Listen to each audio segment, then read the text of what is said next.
I'm joined here by Doris Wienk. And Doris, first of all, we appreciate you joining us today. Yeah, of course. So just talk about your transition. You don't see too many people that come from Florida to Durango. That's an odd kind of simulation there. So just talk about kind of what led you to come here.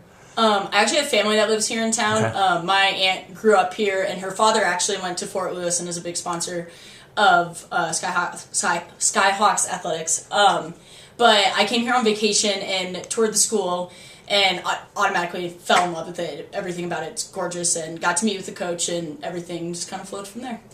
So it seems like it's been a pretty seamless transition for you to come from the flat land of Florida to here, right? Yeah. Well, that part was a little elevation. different. I learned how to drive in the snow, so yeah.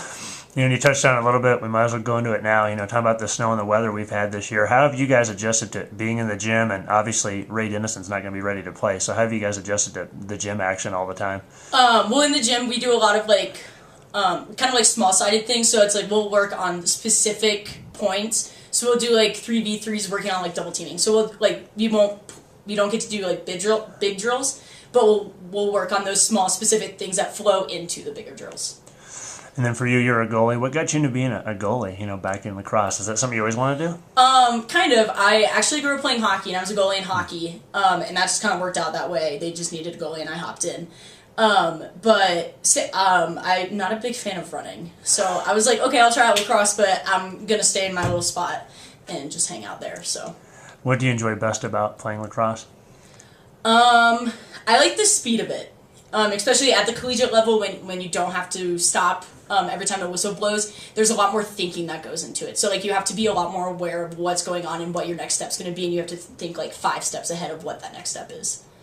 How about you guys' previous seasons? You've had good years. You've been here now in your 3rd season. Made the RMAC tournament each of the past 2 seasons. Just kind of touch on how you feel this team's ready. We got kind of a younger squad this year, but just kind of touch on how they're coming together for this year.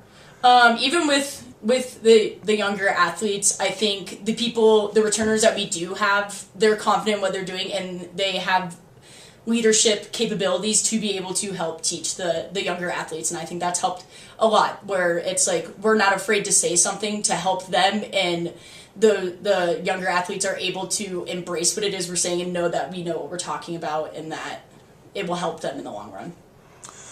You ready for the opener finally? We talked about this a little bit. You guys were supposed to open, of course, a few weeks ago, but now you're finally opening this week in Pueblo. How excited are you for the first game of the year? I'm very excited. It's kind of crazy to think that we're just now starting. We have X amount of games that we're playing in just such a short amount of time, kind of. But I think we're all ready for it. We're all really excited to, first of all, be outside and finally get to play outside and, see the sun. So I think that's one of the things we're most looking forward to, is being able to play outside and against other people that we've never played against them before either. So that's really cool, too. Yeah, well, we appreciate you taking the time to join us today, and best luck this season. We'll be following you throughout the year. Thank you very much.